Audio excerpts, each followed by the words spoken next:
Dan untuk Kadrunwati itu, kalau kamu nanti terbukti di pengadilan terlibat dengan jaringan teroris dan penggunaan senjata api, maka kamu layak dibuang ke NTT. Karena di NTT sini ada sahabatmu kadal raksasa yang hidup di Pulau Komodo.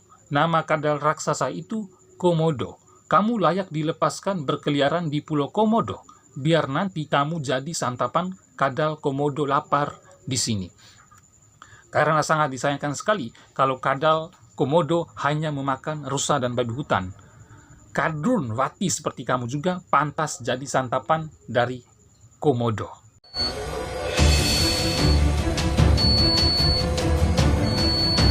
Izin Ambon melaporkan Bandung 1 telah terjadi orang mencurigakan membawa sandwich dan tidak punya identitas jelas.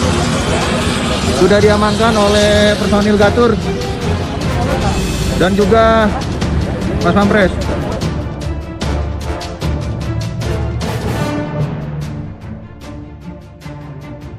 Halo pemirsa, apa kabar kalian semuanya? Semoga selalu baik-baik saja dan selalu senantiasa dalam lindungan Yang Maha Kuasa. Pemirsa, pada hari Selasa pagi tanggal 25 Oktober 2022, kita dikejutkan dengan kabar ada seorang kadal betina bercadar yang mencoba menerobos masuk ke dalam istana presiden. Beruntunglah gerak-gerik dari kadal betina yang mencurigakan itu diketahui oleh Pas Pampres yang lagi berjaga di lokasi tersebut. Kadal betina itu kemudian menghampiri Pas Pampres tersebut dan menodong senjata jenis FN ke arah Pas Pampres tersebut. Langsung saja, dengan sigap bagaikan petir yang menyambar pohon pinang, Pas Pampres tersebut berhasil merampas senjata itu dari kadal betina tersebut. Usut punya usut, kadal betina brengsek ini ternyata umurnya masih 24 tahun.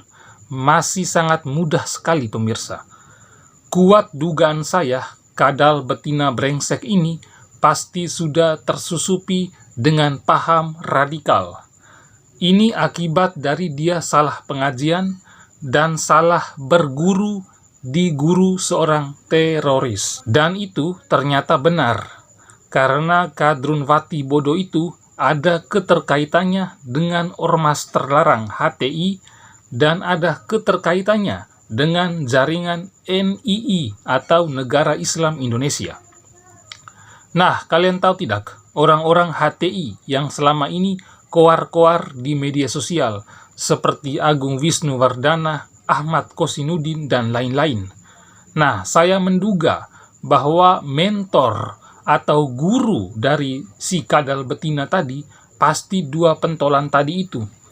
Dan kasus ini mengingatkan kembali pada kita tahun lalu di akhir bulan Maret, ada kadal betina bernama Sakia Aini bersenjata tiba-tiba menyerang markas besar kepolisian Republik Indonesia.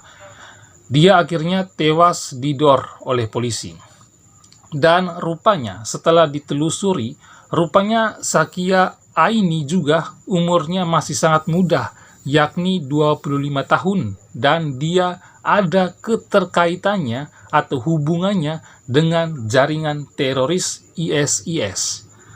Dan hal serupa kembali terjadi juga kemarin hari Selasa itu, di mana si Kadrunwati brengsek itu mencoba menerobos masuk ring 1 Istana Negara. Ini membuktikan kepada kita bahwasannya Indonesia masih menjadi sarangnya kelompok teroris yang bersarang di Indonesia. Dan kapan saja mereka bisa mengambil kesempatan dalam kesempitan untuk melakukan aksi teror konyol mereka. Dan saya pribadi menilai apa yang dilakukan oleh pihak Pas Pampres dan kepolisian terhadap Kadrunwati kemarin itu sudah tepat, yakni dengan cara tidak menembak mati si kadal Kadrunwati tersebut, walau si kadal betina itu menenteng senjata dan menodong ke arah Pas Pampres, sehingga akan dengan mudah sekali pihak kepolisian mencari tahu motif dari sampah negara tersebut. Supaya dengan mudahnya polisi bisa mencari tahu kira-kira dia itu bergurunya dari siapa, selama ini ikut pengajiannya di mana, siapa yang menyuruhnya untuk menerobos ring 1 Istana Negara, lalu siapa yang memotivasi dirinya untuk bertindak konyol seperti itu. Senjata api yang digunakannya juga dapat ditelusuri dari siapa dia dapatkan. Dan sangatlah aneh dan lucu kalau ada pihak-pihak tertentu, ya sebut saja pihak-pihak yang selama ini diduga kuat, pendukung teroris atau pendukung kelompok radikal yang bersuara lantang kalau peristiwa kemarin itu adalah settingan dari rezim, bahwasannya ini adalah sebuah gerakan ingin menghancurkan Islam, atau mereka mengatakan ini adalah upaya rezim untuk mendiskreditkan Islam, memojokkan Islam, dan mengait-ngaitkan Islam dengan teroris. Atau mengatakan ini adalah bagian dari strategi politik dan lain sebagainya. Sudahlah. Mari kita berpikir menggunakan akal sehatlah. Kita ini bukan hewan seperti kadal gurun yang hanya punya otak tapi tidak punya akal. Mari kita berpikir secara objektif.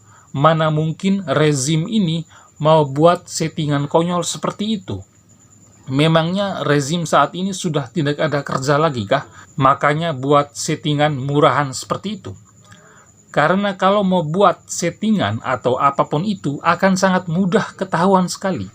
Karena cara mencari tahu Kadrunwati bercadar itu gampang sekali.